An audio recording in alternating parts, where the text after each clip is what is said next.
नमस्कार और सुस्वागतम। मैं हूं यशवंत कानेटकर और आज मैं आपसे बात करने जा रहा हूं एक स्पेशल टाइप की इंस्ट्रक्शन के बारे में जिसका नाम है टाइप डिक्लेरेशन इंस्ट्रक्शन।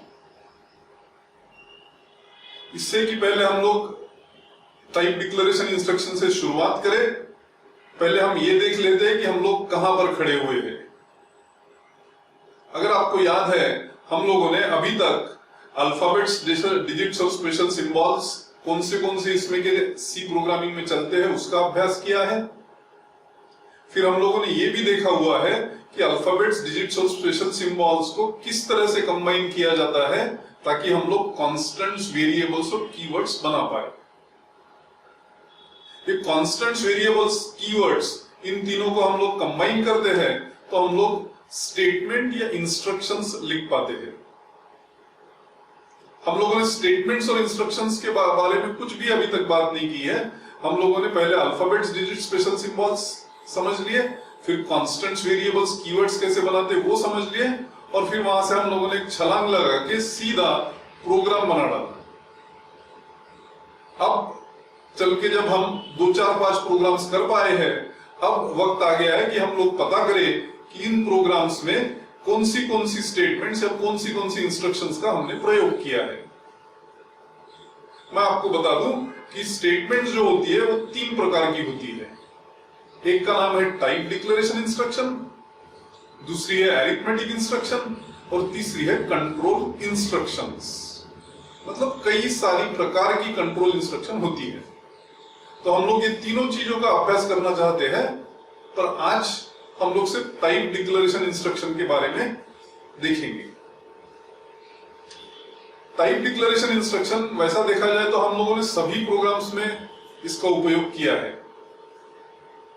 मिसाल के तौर पर अगर मैं कहता हूं int ijk या float abc या char ch, ये तीनों क्या है?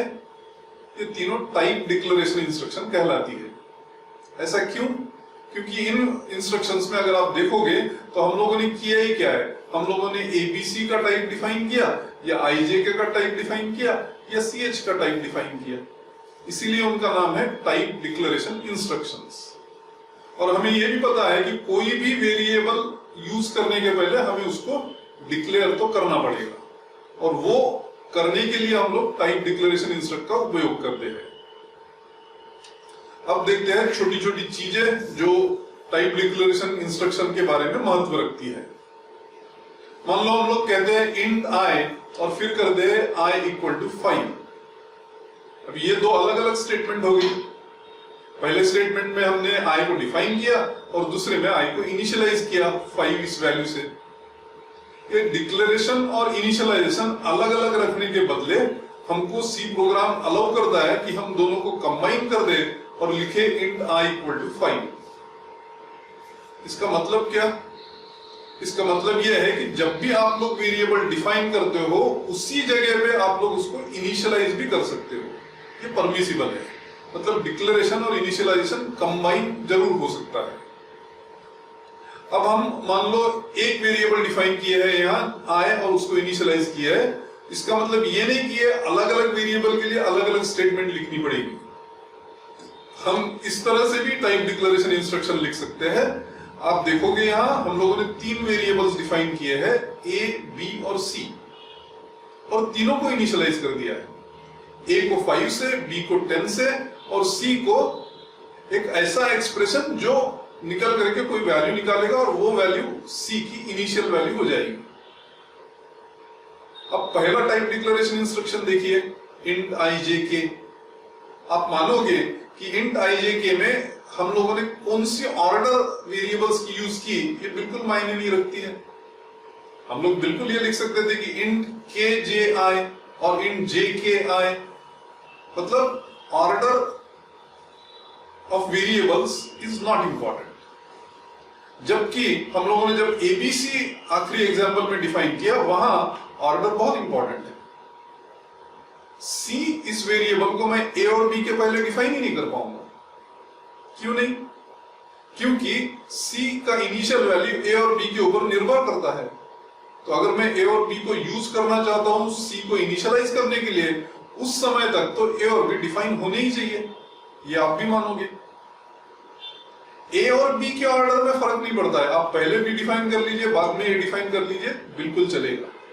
पर सी को जब आप इनिशियलाइज कर रहे हो ए और बी के साथ एक एक्सप्रेशन में, तो उस समय तक ए और बी डिफाइन रहने चाहिए। मतलब जहां हम लोग उस वेरिएबल का उपयोग करना चाहते हैं, उसके पहले उस वेरिएबल का डेफिनेशन कंप्लीट होना ही चाहिए, ये ऐसा रूल है। अब और एक एग्जांपल देता हूं मैं आपको। मान लो आप लोगों ने 4 वेरिएबल्स यूज किए ए बी सी डी, और आपको चाहिए कि ये चारों वेरिएबल्स की इनिशियल वैल्यू 5 होनी चाहिए। तो ये हासिल करने के लिए हम लोग ये तो जरूर लिख सकते हैं int a equal to 5, comma b equal to 5, comma c equal to 5, comma d equal to 5। पर ये थोड़ा ज्यादा हो जाएगा, इसके बदले हम लोग एक शॉर्ट फॉर्म यूज कर सकते हैं, जो कि है a equal to b equal to c equal to d equal to 5। ये बिल्कुल चलेगा। और किस लिए चलेगा?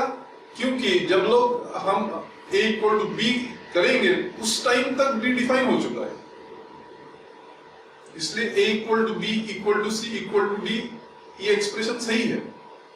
और ये चलेगा कैसे? 5 पहले d को असाइन होगा, फिर वही 5 c को असाइन होगा, फिर b को और फिर a को, मतलब चारों वेरिएबल्स की वैल्यू 5 हो जाएगी, जो कि हम लोग करना चाहते हैं।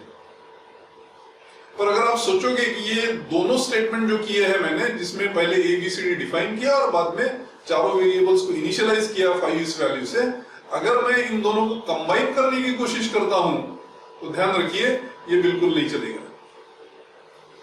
क्यों नहीं चलेगा ये भी आप सोच सकते हो। अगर आप int a equal to b करते हो, तो उस समय तक तो b डिफाइन नहीं है, तो फिर उसको यूज कैसे कर पाएंगे? यूज बिल्कुल नहीं कर पाएंगे।